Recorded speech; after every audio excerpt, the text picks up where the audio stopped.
ओम।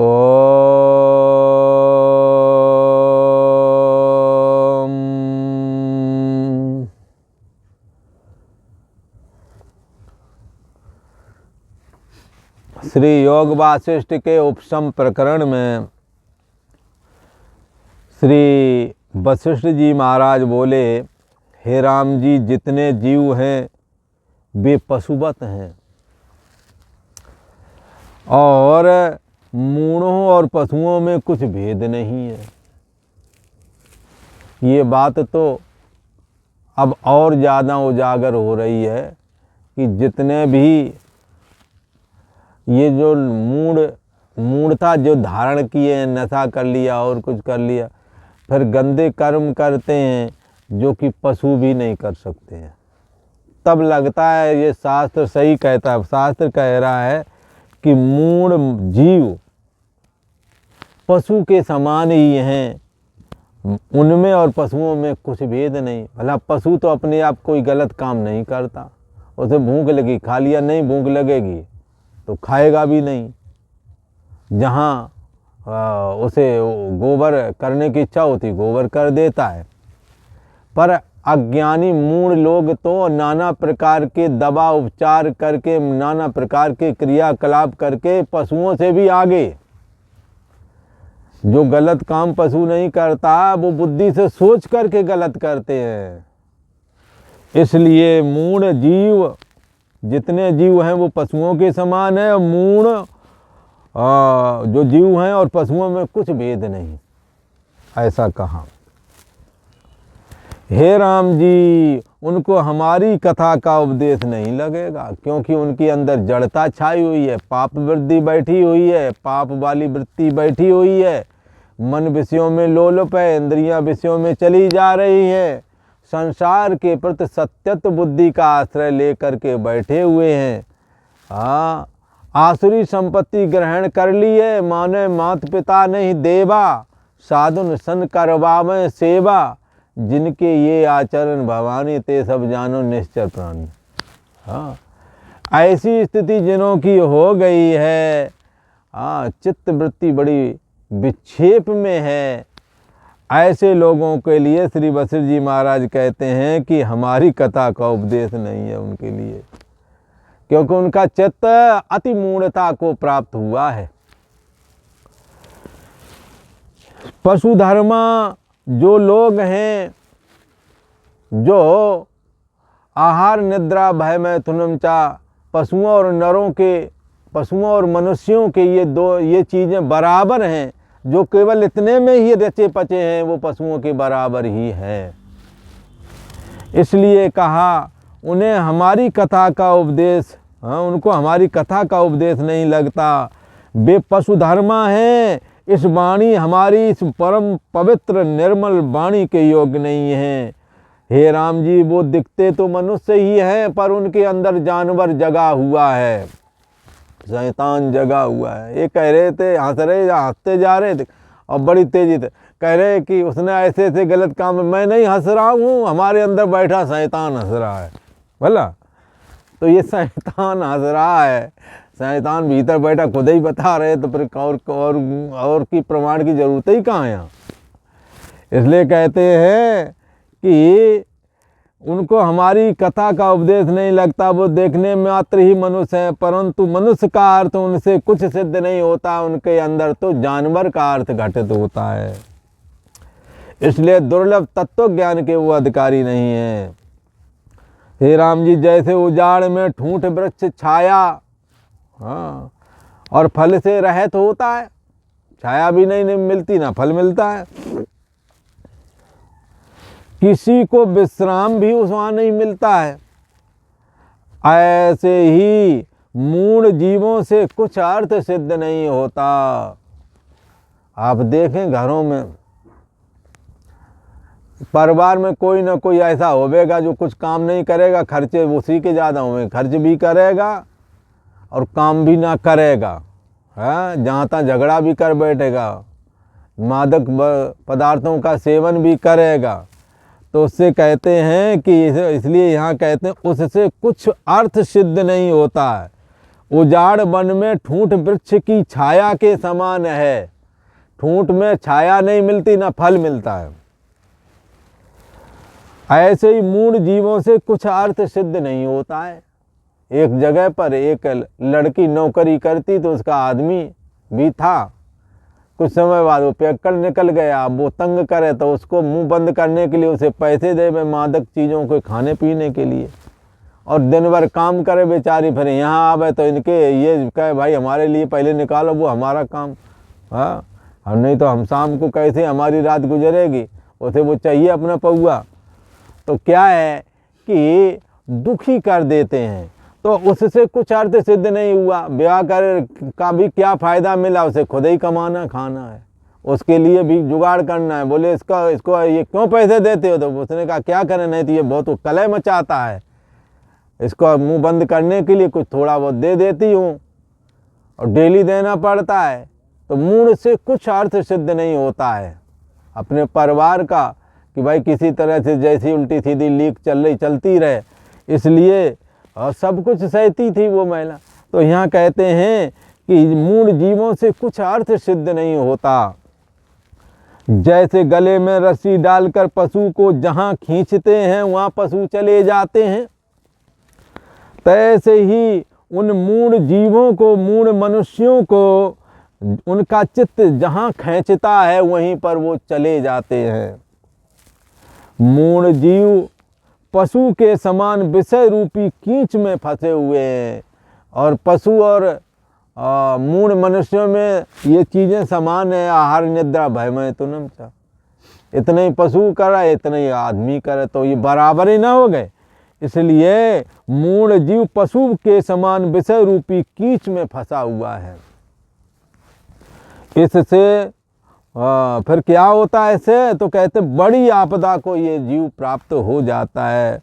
उन मूढ़ों को आपदा में देख करके राम जी जैसे वो दुख भोगते हैं ये मूढ़ पुरुष अज्ञानी जीव, हाँ, उनके दुख को देख करके ऐसा लगता है पहाड़ भी पत्थर भी रो पड़ेगा, इतने दुख उठाते हैं ये लोग। पर क्या मजाल जो सही रास्ता पकड़ लें, नहीं सही नहीं पकड़ना, जाना उल्टा ही काम करना, कितना भी समझा लो। इसलिए कर अवश्य में भोक्तव्यम कृतम कर्म शुभाशुभम ना भुक्तम कर्म चियते कल्प कोटि शतैरपि ही। तुमने जो कर्म किया है गलत, उसका भुगतान तुम्हें करना ही पड़ेगा, चाहे जितने कल्प क्यों न बीत जाएं, शतैरपि 100 कल्प क्यों न निकल जाएं। अब ये कर्मों का फल भोग रहे हैं, इनको देखकर पत्थर भी रो पड़े, इतने दुख ये उठाते हैं, पर ज्यों ही सही होते हैं फिर उल्टे काम करते हैं, सही रास्ते पर चलने को तैयार नहीं। बड़े भाग्यशाली लोग वो हैं जो सत्पुरुषों के मिलने पर सच्चाई के रास्ते की ओर चल पड़ते हैं। हे राम जी, जिन मूर्खों ने अपने चित्त को नहीं जीता, अर्थात विषय लोलुपता से अपने को अलग नहीं किया, उनको दुखों के समूह प्राप्त होते हैं। अनेकों प्रकार के दुख, बोले ब्याह हो गया, बोले फिर बोले 2-4 लड़का बच्चा भी हो गए, बोले खाने पीने, बोले कमाने वाला, बोले कमाने वाला जो वो था जिसके बच्चे हैं उसकी भी नौकरी छूट गई, तो दुखों के समूह टूट पड़ते हैं। दूसरा कमाने वाला है नहीं तो मर ही जावे। एक दुख है संसार में, दुखों की परिकल्पना आप करके रूह कांप जाएगी, ऐसे दुख। ब्याह हुआ, पता लगा एक चल बसा। अब यहाँ आया था, एक पुरानी बात हो गई, विवाह हुआ, प्यार मोहब्बत रहा होगा, नया नया ब्याह हो गया और पत्नी किसी कारण मर गई। अब मर गई तो वो लड़का बड़ा परेशान। हमने कहा अब जो हो गया, अब छोड़ो उसको, याद करना। बोले नहीं महाराज, दिमाग चारों ओर वही दिख रही है। मैंने कहा सुधर जाओ, अब दिख रही तो क्या करें, अब वो तो दुनिया से आदमी चला गया, अब तो क्यों देखता है, अपनी वासना का अंत कर ले, छोड़ दे, वरना तेरे को और दुख आवेगा। हाँ, पता नहीं क्या और परेशानी आ जाए। फिर आया, हाथ तोड़ के आया एक बार फिर। हमने कहा अब क्या हो गया? अरे एक अंधा कुआं था, उसमें हमें आवाज़ लगी, मेरे को समझ में आया कि मेरी घरवाली अंदर बुला रही। और मैं उसी में कूद पड़ा, हमारा बाजू टूट गया। मैं कहा अब नशा उतर गया है क्या? हाँ, तो बाजू तो एक लड़का भी था छोटे, मैं कहा वो लड़का है उसका पालना कर, उसके विवाह की सोच, पढ़ा लिखा ले भाई, छोटा है अभी, साल 1.5 साल का छोड़ के मर गई। हाँ, अब उसके लिए सोच कि तू सोच रहा है, हाँ इसमें पड़ा हुआ है। तो जब हाथ टूट गया तो थोड़ा सही हुआ, फिर बाद में तब कहा महाराज रोका था, अब क्या बताऊँ, मन बड़ा ऐसा वैसा। तो क्या है, इनके दुख को देख करके ऐसा लगता है पत्थर भी रो पड़ेंगे, पर जब समझ आई तो अब लगता है कि फिर दूसरा ब्याह हो जाए, रास्ता ना बदलेंगे, बोला जाने जाएंगे उसी रास्ते। आहार निद्रा भय मैथुनम चा, ये पशु और मनुष्यों में बराबर ही है। श्री वशिष्ठ जी महाराज कहते हैं मूर्खों ने अपने चित्त को नहीं जीता, इसलिए उन्होंने अपने चित्त पर कंट्रोल नहीं किया। जैसे कि वो बताया, उसे कहा कि भाई रहन दे, जो हो गया सो हो गया, जो गया सो गया, वापस तो आता नहीं, दुनिया का है सही, ये नियम है, जो गया सो गया। हाँ, गया सो गया, रही को राख जरा, जो बचा है उसी को अब संभाल ले। तो कहते हैं मूर्ख अपने चित्त को कंट्रोल नहीं कर पाते, जिसकी वजह से दुखों के समूह प्राप्त होते हैं। चित्त पर कंट्रोल नहीं किया, अंधुआ कुएं में जाकर गिर पड़ा। कहते उसमें चारों ओर घास थी, ऊपर से घास से ढका हुआ था अंधा कुआं, नीचे पानी तो था नहीं, और उसी में अंदर से आवाज़ आई कि लगता वो बुला रही, उसी में कूद गए, कहे हाथ तो टूट गया। जैसे तैसे लोग जान गए होंगे, निकाल लिया तो जान बच गई। तो दुखों के समूह और पाल लिए ना, पहले तो उतना ही था, चलो ठीक है थोड़ा रोज झींक लिए, बात खत्म। तो अपने चित्त को कंट्रोल ना करने की वजह से दुखों के समूह प्राप्त होते हैं। जिन्होंने चित्त को बंधन से निकाल लिया है वे संपदावान हैं। जिन्होंने अपने चित्त को कंट्रोल कर लिया है, हाँ निलाभ जीवन मरण जस अपजस विद हाथ, ईश्वर के हाथ में, ये तुम्हारे हाथ में नहीं है। इसलिए जो ईश्वर के हाथ में, उसने जो करना था कर दिया, तुम काहे परेशान हो, थोड़ा अपने को कंट्रोल करो चित्त को। जिन्होंने चित्त को इस बंधन से, राग द्वेष के बंधन से, मोह माया के बंधन से निकाला है, विषय लोलुपता के बंधन से अपने चित्त को निकाला है, वो संपदावान हैं। उनके अंदर इंद्रिय निग्रह और मन के निग्रह वाली संपदा प्राप्त है, और इस संपदा के बल पर वो दुर्लभ तत्व ज्ञान को प्राप्त हो जाते हैं। परमात्मा की भक्ति को प्राप्त करके चित्त निर्मल बना करके दुर्लभ तत्व ज्ञान के द्वारा परमात्मा से अभेद का निश्चय करके मुक्त हो जाते हैं। उनके सब दुख मिट जाते हैं और वे संसार में फिर नहीं जन्मते, न स पुनरावर्तते, पुनर्जन्म उनका फिर नहीं होता। इससे अपने चित्त के जीते बिना दुख नष्ट नहीं होते हैं राम जी, ये ध्यान रखना।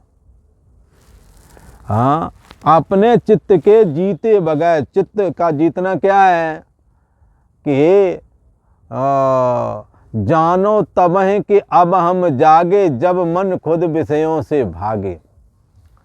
जब मन विषय लोलुपता से अपने आप निवृत्त हो करके वापस आ जाए, तब समझना चाहिए कि अब हमारा मन संसार की मोह रूपी रात्रि से जाग रहा है। मोह निशा का सोवन हारा, देखे स्वप्न अनेक प्रकार। ये घरवार है, ये परिवार है, ये खजाना, अनेकों प्रकार से। अभी पढ़ लेंगे फिर तो विवाह हो जाएगा, बच्चे हो जाएंगे, मकान बनाएंगे, ऐसा करेंगे वैसा करेंगे, लास्ट में कहे कबीर अंत की बारी, हाथ जार जैसे चले जो आ रही, कुछ हाथ ही नहीं लगता। जब बुढ़ापा उन्हीं को आ जाता तो मुझे पूछे क्या कहो, क्या हाथ लगा है? बोले कुछ हाथ नहीं लगा।